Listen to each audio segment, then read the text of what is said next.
Italy जाने की चाहत, आईजीआई एयरपोर्ट पहुंचा शख्स, इमिग्रेशन काउंटर पर पहुंचते ही मचा हड़कंप। आजकल भारत के युवाओं में विदेश जाने की इतनी चाहत हो चुकी है कि युवक अपना सब कुछ विदेश जाने में जुटा देते हैं। इमिग्रेशन कंपनियां अक्सर फायदे में रहती हैं। कुछ इमिग्रेशन एजेंट ऐसे भी हैं जो इस बात का फायदा उठाकर अवैध तरीके से बाहर भेजने का धंधा करते हैं और युवाओं के साथ बड़े बड़े फ्रॉड करते हैं। युवाओं के लाखों रुपए भी जाते हैं और जिंदगी भी जोखिम में डालते हैं। इंदिरा गांधी अंतर्राष्ट्रीय एयरपोर्ट पर आए दिन ऐसे केस आते हैं जहां कई जाली वीजा पकड़े जाते हैं। इस एयरपोर्ट में सीआईएसएफ फोर्स भी तैनात होती है।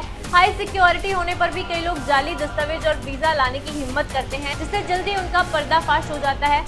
हाल ही में एक नया मामला सामने आया जिसमें धोखाधड़ी करने वाले एजेंटों पर कार्यवाही करते हुए एक धोखेबाज एजेंट परमजीत सिंह को गिरफ्तार किया गया, जो 41 साल का है और लुधियाना का रहने वाला है। इस शख्स की वजह से कई परिवार के चिराग जेल में हैं। एजेंट के गिरफ्तार होते ही एयरपोर्ट पर चीख पुकार शुरू हो गई।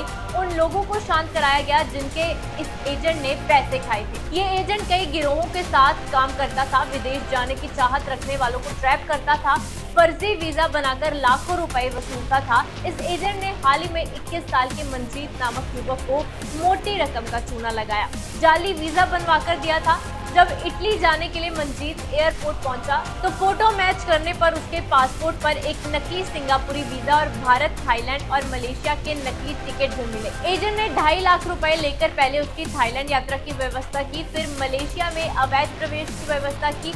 मंजीत 2020 में थाईलैंड गया था। उसके बाद थाईलैंड में दूसरे सहयोगी एजेंट ने मलेशिया का बंदोबस्त किया, नकली टिकट भी दी गई और अब इटली की यात्रा के दौरान उसकी पोल खुल गई। आरोपी एजेंट परमजीत सिंह ने अपना जुर्म कबूला है, उसे गिरफ्तार कर लिया गया है। वह ये धंधा काफी समय से कर रहा था। उसने बताया कि 10वीं पूरी करने के बाद वह वर्क वीजा पर मलेशिया गया था, जहाँ कुछ एजेंटों के संपर्क में आकर उसने ये धंधा शुरू किया। तो ऐसे ही एजेंट है जिनकी वजह से युवाओं का भविष्य संवरता तो नहीं पर बर्बाद जरूर हो जाता है। ऐसे एजेंट एम्बेसी को और सिक्योरिटी को हल्के में लेते हैं, तो ऐसे एजेंटों पर कड़ी से कड़ी कार्यवाही होनी चाहिए। और वहीं आज की युवा पीढ़ी को भी चाहिए कि वह इमिग्रेशन की पूरी जांच कर ही अपना वीजा लगवाएं, ताकि उनके साथ कोई फ्रॉड ना हो। एक बार जरूर चेक करें कि जिस कंपनी से आप वीजा लगवा रहे हैं वह रजिस्टर्ड है कि नहीं, या फिर किसी तरीके का कोई फ्रॉड तो नहीं करती या अवैध तरीके से बाहर तो नहीं भेजती। ऐसे ही इन एजेंटों के धंधे बंद होंगे।